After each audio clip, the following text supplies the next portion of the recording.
Meher Pandey on that story. Meanwhile, 21 million people, yes, you did hear that right, 21 million people will undergo COVID testing in Beijing, China's capital city, amid the latest COVID outbreak.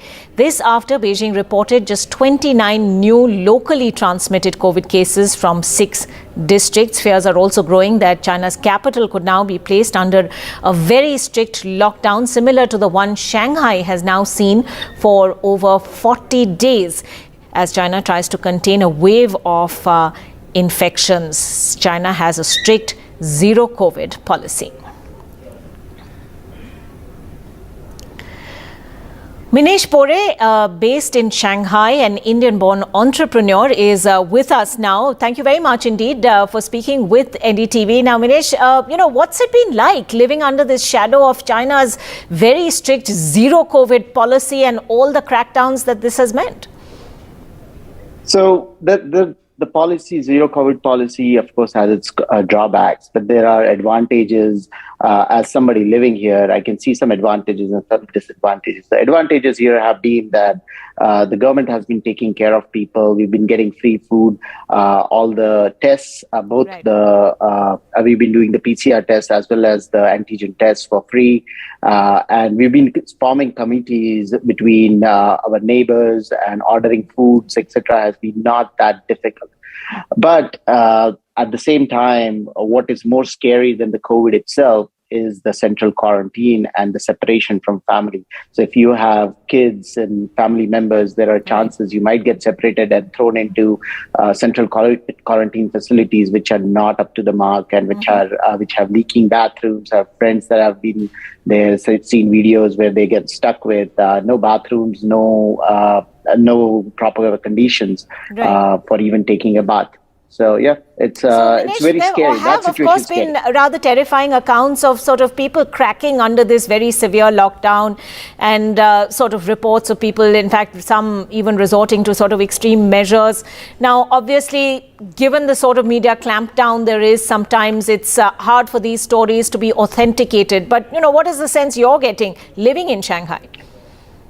So people are stressed out, but I haven't seen any violence, to be frank, because we are not allowed to get out of our main door. So there is no question of us or anybody else being able to do any violence. Right. There might be things that are happening in other parts, but we get to see what you get to see.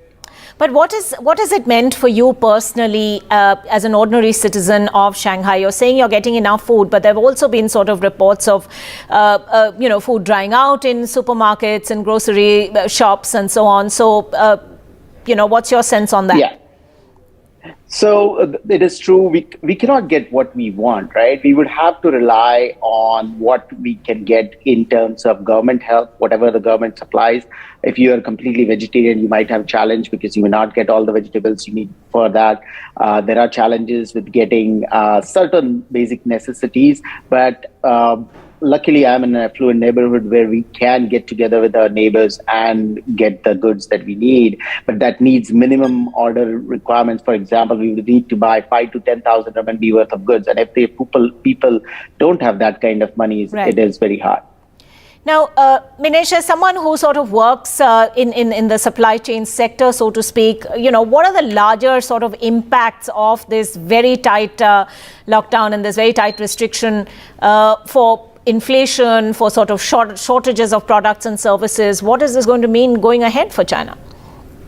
So in the long term, I would think that there is going to be an impact where buyers that were buying from China because of the lower cost of labor or because of the supply chain availability or the supply chain infrastructure that they had, and considering all the geopolitical pressure that is there against China right now, there are more of a chance that shifts would happen. Larger shifts of move of production from China might happen.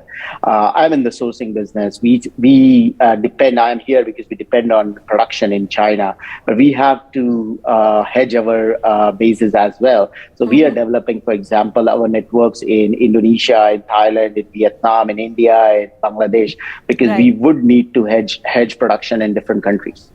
Interesting indeed. And thank you for joining us on NDTV and sharing your thoughts. Minesh Pore, an entrepreneur in Shanghai, speaking with us about what the extreme COVID lockdown has meant. We'll take a quick break. The updates continue.